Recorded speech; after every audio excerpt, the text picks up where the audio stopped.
Sorry, wait 1 second. Okay. Sorry. I'm late. I'm just trying to tell everyone I'm late. All good. That was a tough fight from you today. Can you give your thoughts on the match? Yeah, that was definitely a battle today. Yeah, I feel like I started off a little slow. She had, some confidence, obviously going for a lot of her shots, and she just won a tournament as well. And I've played her before, once where I've won a little bit easier, and once where I also had a really tough match with her. So wasn't completely surprised. I know that she can play really well, and she definitely came out, hitting her shots and painting lines and going after it. So I'm just glad I was able to work my way back into the match and end up playing much better than how I started. What's the internal conversation after that 3-6 first set? She's playing that well. Yeah, I mean, I was just like, I wish I didn't start off so slow. This is going to be tough.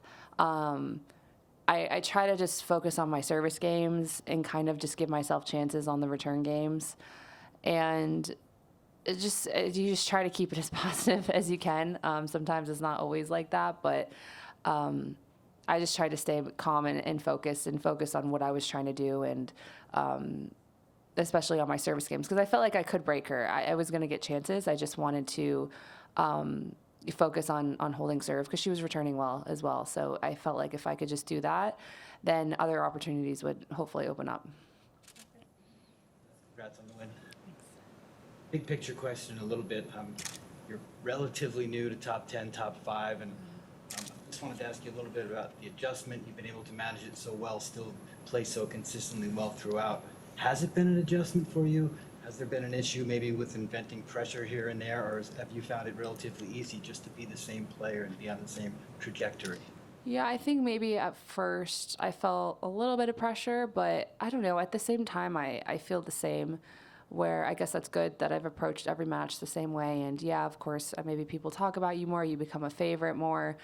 But at the end of the day, I feel like when I'm out there, I'm not, like, that doesn't ever really enter my mind. What enters my mind is just trying to win the match that I'm in. And sometimes it can be easy, and sometimes it can be matches like today. And I think I'm very good at just, not taking that part for granted or not overthinking that, is where I know every match is going to be tough. And I'm, good at just thinking one match at a time. So I think that's helped, where I haven't felt, really too much pressure as far as being top 5 and being able to maintain it, somewhat pretty well, at least still winning matches. And yeah, it's weird. It's weird. I don't know. It's so weird to think that I'm like 3 in the world. I don't know. It's just weird.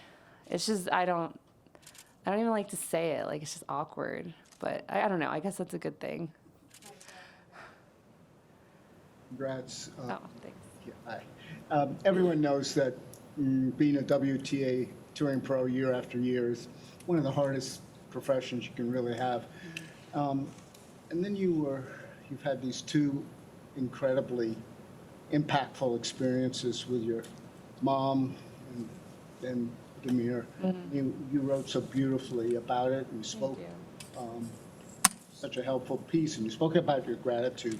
But can you talk about how you've grown as a person as a result of these 2 incredible experiences? Oh, yeah. I mean, I feel like the last, I don't even know, since I came back from my injury, I've grown a lot. But then also the last year, really going through 2 really just crazy, interesting experiences. And I don't know. I think I've said before, I'm good at like compartmentalizing certain things, and I know when I need to deal with that at home, and then I know when I need to do for my tennis.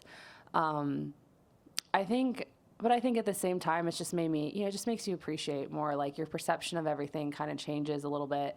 Not that it changed too much, but I think, having a family member that, she probably shouldn't have lived through something like that you just shift your perspective, and you realize, like, all the other things that bother you aren't really that, that big of a deal. And it just changes your perspective, I would say, in that way. And maybe alleviates some pressure, makes you enjoy playing, traveling more. I think I've appreciated that more often.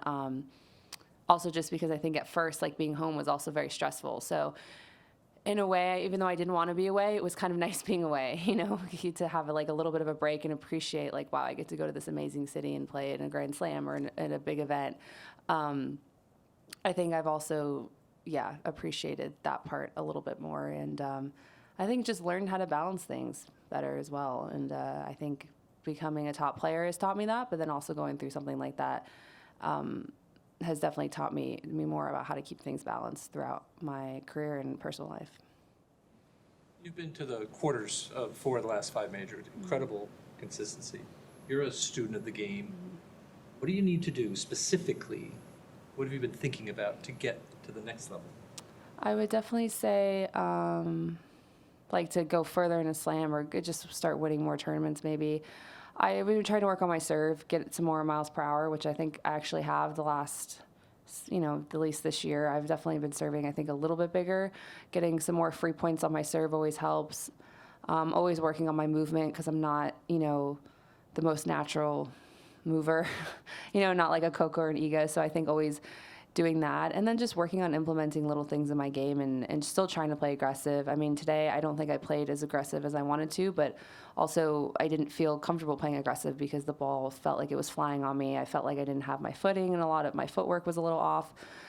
So being able to win that, not playing the way I want to play, is still, I think, a positive. But I think playing against, the bigger hitters, I got to be able to take my chances and move forward and stuff like that. So, I mean, it's kind of a little bit of everything. The margins become very, very small. So at the same time, you don't need to change your game, but I think just little, fine tuning things. In a 2-week tournament with weather being fairly extreme here, do you tinker with your strings at all throughout? Oh, yeah. Yes. I went through like 4 different racket tensions this match, and I still wasn't happy with the one that I ended with. So that's an ongoing thing, especially here, specifically here. The conditions just, they change so much throughout the day. And I don't know, if fans or people can really see it, but it's very prominent, I think, and everyone knows, all the players know how it can switch. And so I think before the tournament started, I tried to get a couple tensions that I liked. I tried to practice it a couple different times during the day to see what kind of felt better then and go with that. I would like to say that helped me today, but it didn't really help me because I think I just did the opposite of what I thought I was going to do. So sometimes there's no rhyme or reason. Sometimes it's just whatever feels good, I guess. Do you post-it notes on there saying this is for this weather? I kind of just know, like, if it's hotter, I like to go higher in tension. If it's lower, I don't. But then I ended up playing with the lower tension today, so I don't know. And sometimes it feels good on a serve, feels good on the ground, but then it feels bad on a volleys or, return. So I don't know. Sometimes I'm like, maybe I'm just crazy. I don't know. I wanted to ask you about your win over Iga at United Cup, which was incredibly impressive, but maybe it was downplayed a little bit, being like surface specific and some of the details that went into that match. But for you personally, does it help you chip away at that aura of invincibility that Iga has in your mind? Do you think it was a very helpful experience for you to get that win? Yeah, of course. I mean, I don't think she's definitely not invincible in my mind. I've played her in pretty close matches, but obviously with her winning, a lot of matches and the streak she went on last year, she definitely was feeling it for a while there. But it definitely helps. I think it helps just knowing what I have to do to win, knowing what worked, what didn't work. I played a pretty flawless match, to be honest. That match, I kind of did everything I wanted to do, was just working. Some days are like that, and you just, you take it. But I think, obviously there was a lot of the conditions were different. The courts were pretty fast, and I think it maybe favored me a little bit. But yeah, it definitely helps, just strategy-wise, like what I know I need to do, and knowing that it worked for the most part, definitely gives confidence, for whenever the next time I have to play her. And you try to do it. It doesn't always, execute perfectly, but I think it kind of gives an idea of what you should do and how you have to play to beat her, because she's obviously, she's the best player right now, I think. Sakari, who also dropped a set in each of her 2 matches so far, was in earlier, and she talked about it being a really horrible feeling to be on the court and not playing that well, but even more importantly, to be struggling to sort of get yourself emotionally and mentally into trying to get past it. And she said that was, for her, the worst, a bad, really horrible. I just wondered if you experienced that, and if so, do you have any kind of method of getting yourself that hump, or do you just focus on the physical? I mean, I think it happens to everybody, and everyone handles it differently. I think Maria is definitely a lot more of an emotional player than I am. I'm pretty relaxed, but I would say like the Georgie match, I kind of knew that I had to get fired up because it was late, it was cold. I don't know, the vibe was just weird, and I needed to fire myself up, especially playing someone like her. But then today, it was totally different. I felt like, okay, I just need to stay calm and focus on what I need to do. It was a little hot. I'm a little congested. I'm not, feeling amazing, physically. So to me, it was more like, okay, conserve a little energy and just try to focus and be efficient. So I think it just changes. And I think, like what she's saying is you have to know, how to manage that for everyone's different, but manage that. And some days it may be different than others. And you just, I think when you become a better player, that's a major thing, though, that the top players, I think, manage. They kind of know what they need and what they don't need to do on that day, because I think every day is just very specifically different. But yeah, it's not fun when you're out there and you're just like, what am I doing?